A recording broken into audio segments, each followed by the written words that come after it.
This video is sponsored by Squarespace. Pottery is one of the greatest hobbies that you can start in 2025. If you feel like you are spending too much time on your phone, if you feel like your brain is getting a little rotty, today I'm going to cure you of the infinite scroll and lay out exactly what I would do if I was starting from zero on my pottery journey.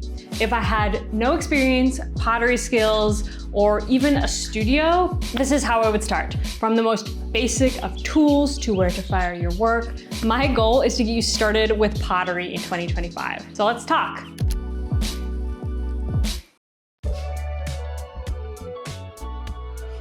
I wanted to make it a little cozy in the studio today. So I've got my brought apple tea, got some candles. Let's chat.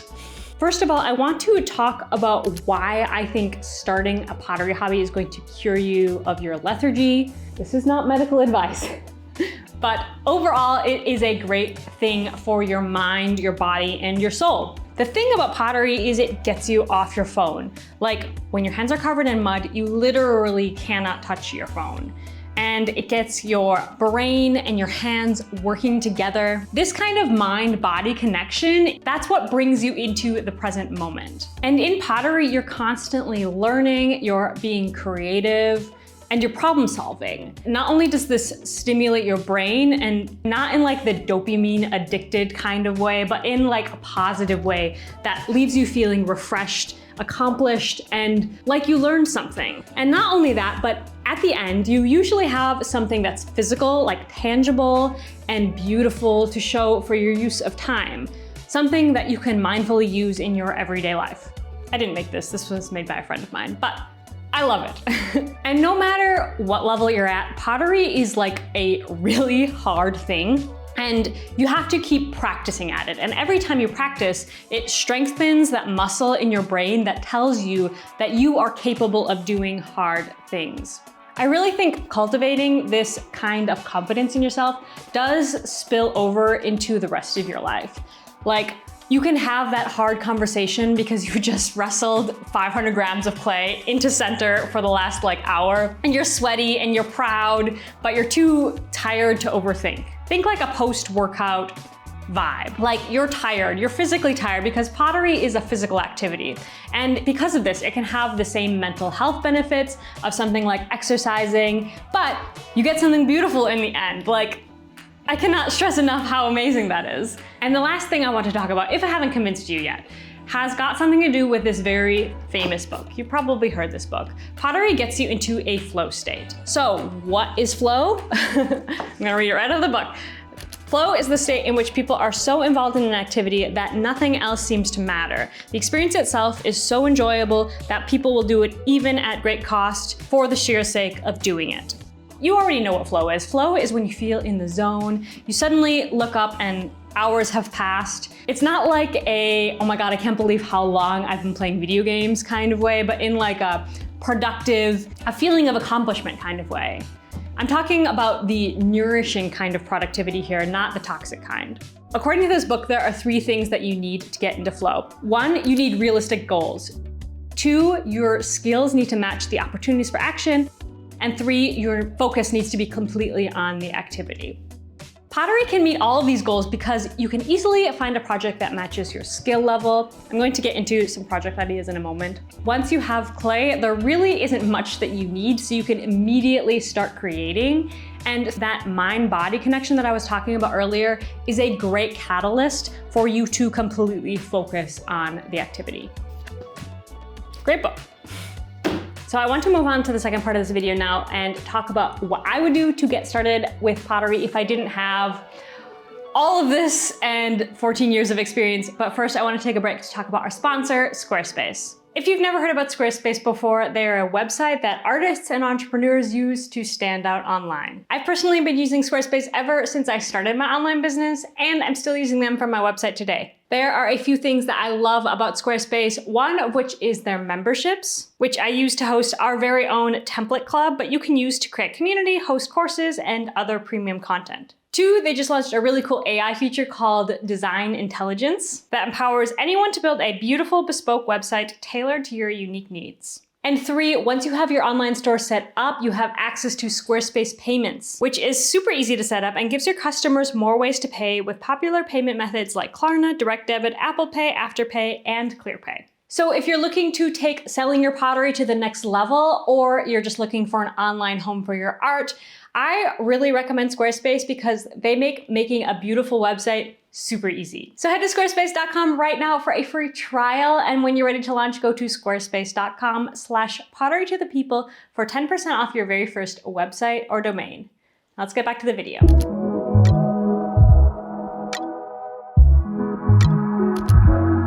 So here I've collected all the tools that I would recommend for an absolute beginner. This is kind of the basics that you need to get started.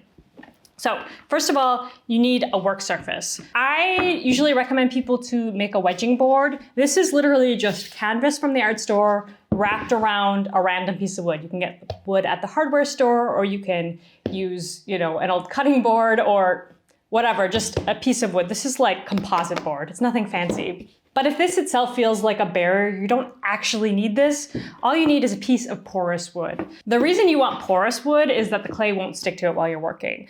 This is even less sticky, which is why I recommend it, the canvas. But just, if you're making pinch pots, this is perfectly fine. Just get started, okay? And then I would recommend getting a basic toolkit. Something like this is gonna cost you maybe 10 bucks. You can get it at any art store, any pottery store. You can order it online. They're all pretty much the same. Don't worry about the quality because they're really simple tools. Like, they're not that complicated. A sponge, which actually the sponge usually comes with the toolkit. You need a bowl of water. Water is a pretty integral part of making most types of pottery. And I recommend you have a bowl that's like separate from your kitchen stuff. Just designate that bowl for pottery. And an old towel. This is literally all you need. Like, once you know the specific type of pottery you want to make, then that's when you can expand your collection. But there's just so many different tools and they're also specific. So just focus on the essentials for now until you know exactly what kind of pottery you want to make. And then you can start expanding your tool collection. I just want to emphasize that you really truly don't need much to start pottery. Please don't let expensive tools be your barrier to getting started. If you've made it this far in the video, I know this is important to you. You can do this. The wheel question. I don't know what exactly it is about throwing on the wheel that pulls people in, but some people really feel like they want to use the pottery wheel and nothing else. I think I blame social media a little bit because there's a lot of amazing wheel potters on here. But many people think you need a wheel to be a potter, and you absolutely don't. There are so many amazing hand building techniques that require very few tools, and you don't need a wheel. So I am going to get into some wheel options in a second, but the thing about a wheel that I find most debilitating for people who want to get into pottery is that it's not just the cost of the wheel, but it's also the space that it takes up in your home. Most people don't have a spare room or even a spare corner to house a wheel, and you need to consider the space around your wheel as a splash zone. It's gonna get really messy. The level of mess that comes with pottery goes up to a whole new level when you're working with a wheel. But okay, you've convinced yourself that you want a wheel. Even though throwing on a wheel is way harder, it's messier, and at least in the beginning, it's more stressful. There are thankfully several more affordable options available now that didn't exist when I was getting started. In terms of budget wheels, I've already reviewed a couple of them on my channel. I'll link them up here. So you can go check those out. But if the mess and space part that I was just talking about did freak you out a little bit, there's also the option of miniature wheels, which I just reviewed one of those as well. This can be really fun for making little vases or small cups. And there's also tabletop wheels that are more portable, and the mess tends to get on the table instead of on the floor, which is probably a bit easier for cleanup. I've heard great things about this particular tabletop wheel from Shimpo. I haven't tried it myself.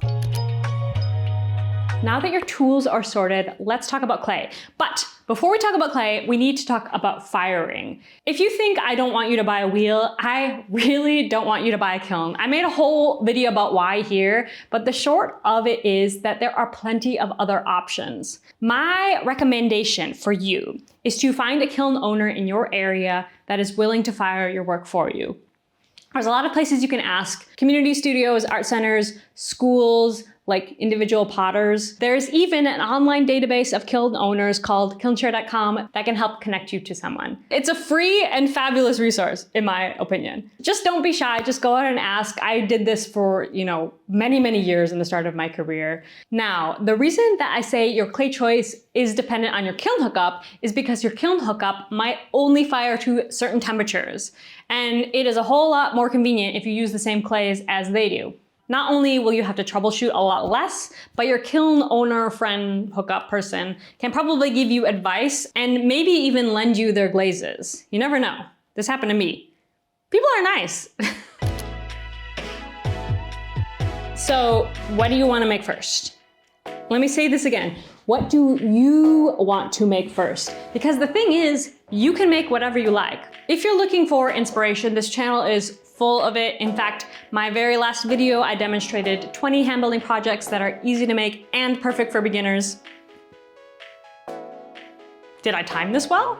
Maybe. Accidentally. Pinterest is also a really great source for beginners. And of course, I have a whole side business making beginner level pottery templates and a whole other YouTube channel that demonstrates how to use them. A lot of you subscribe to this channel don't seem to know about my other channel, so I'm trying to mention it more, but if I can stress one thing, do not get bogged down with starting with the perfect project. It really doesn't matter what you start with because every single thing that you make, you will learn something. Every single project, you will get better. And every time that you have to remake something, you will make it better. Like, I'm speaking from experience here. This doesn't go away. This is a perpetual law of pottery. I just want to encourage you to get started with pottery right now and figure it out along the way.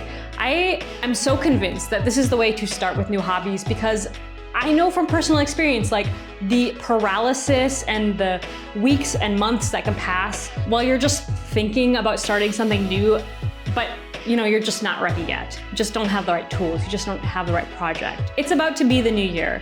Let us do something amazing for ourselves this year. Let's get into pottery. And I will be here with you every step of the way. All right, friends, that's it for me today. I will see you in the new year. Have a wonderful holiday season, and yeah, I'll be here. Bye, friends.